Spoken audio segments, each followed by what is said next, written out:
Did Hamas really carry out a mass rape campaign of Israelis on October 7?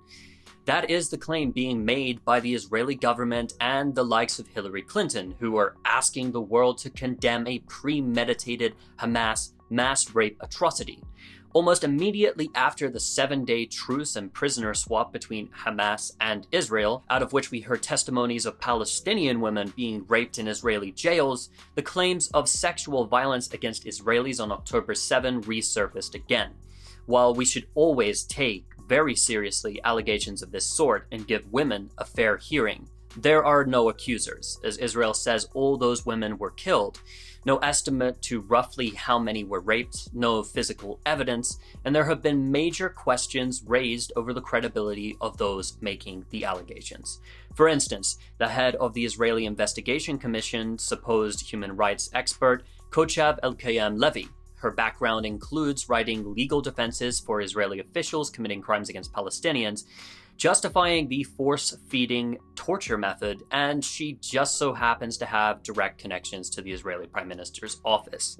Making things worse, Levy was caught sharing an image of a murdered Kurdish woman as alleged photographic proof of Palestinian crimes. She also relies on testimonies extracted by the Israeli Shin Bet, who are notorious for torture, making any admissions obtained under such conditions highly suspect. Another source she relies on are the testimonies of Zaka rescue services, revealed to have been ironically created by the Haredi Jeffrey Epstein, a serial rapist, Yehuda Meshi Zahav. Also brought to you by Zaka were the 40 beheaded babies and Jewish babies found hanging on laundry lines atrocity propaganda hoaxes.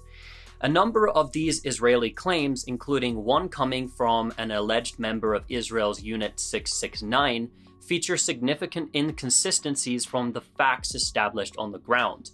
Meanwhile, the BBC's main source for a report on October 7 mass rapes was no other than politician May Golan, who became infamous after leading an anti-black rally in Tel Aviv screaming, "I am proud to be a racist."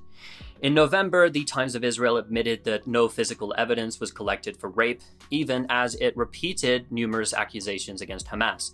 In fact, the allegations started on October 7 itself, before Israeli forces had secured the areas where the said atrocities took place.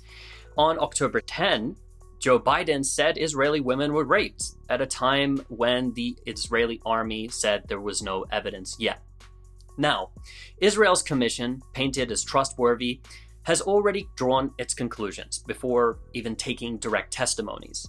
Its response to criticism is that we should believe all Israeli women, which sounds great, yet most of the claims are coming from men. So until there's a real independent fact-finding mission or tangible evidence presented, it's impossible to tell if mass sexual violence did occur, because if it did, it is certainly a war crime and must be condemned, just as the recent sexual violence against Palestinian women in Israeli prisons should be.